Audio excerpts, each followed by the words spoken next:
Good morning. So, personal thoughts.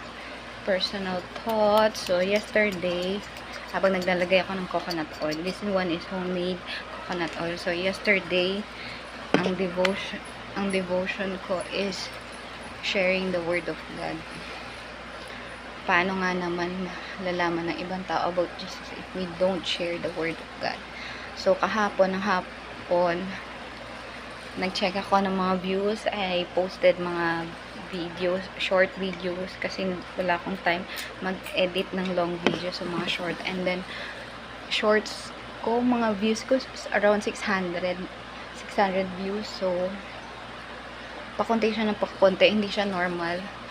I used to have thousands of views sa mga shorts ko. Pero ngayon, lately, nagiging 300, 600, and because of that, naisip ko, i-stop ko na kaya yung pag-film ko, and then God speaks to me. Sabihin niyo sa akin na Jesus is not intentional. God is not listening to me. Pero sabihin niyo sa akin, kung hindi nakikinig si God sa akin, why this suddenly may voice na pumasok sa isip ko na, anak, it's not about you na i-share mo, it's about me, it's about God. Sabi ko, oo nga no, hindi about sa sarili kong sinishare ko nga pala sa inyo. Yes, I post mga beauty hacks, I post about my OOTD, I post about things about me, but then I should highlight kung sino pa talaga ang tumawag sa akin dito sa YouTube channel na to. And it is God. Si God ang tumawag sa akin. Originally, ako yung mahiyaing tao. Ako yung walang lakas ng loob to speak in front of you. Ako yung introvert.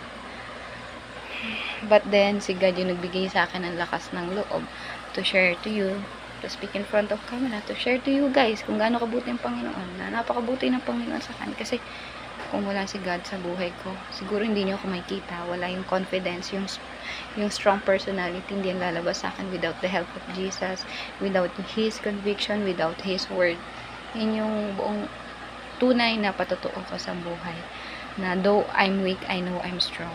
Na parang imposible na hindi ko kaya, pero I know God made me strong. Every morning I prayed, God, it is another day, parang hindi ko kaya, but then God immediately answered, hindi anak, I gave you another life to live, I gave you a purpose in life, I gave you strength, I will supply everything na kailangan mo, yung provision, physically, mentally, emotionally, financially, God will provide, and all we have to do is to trust God. So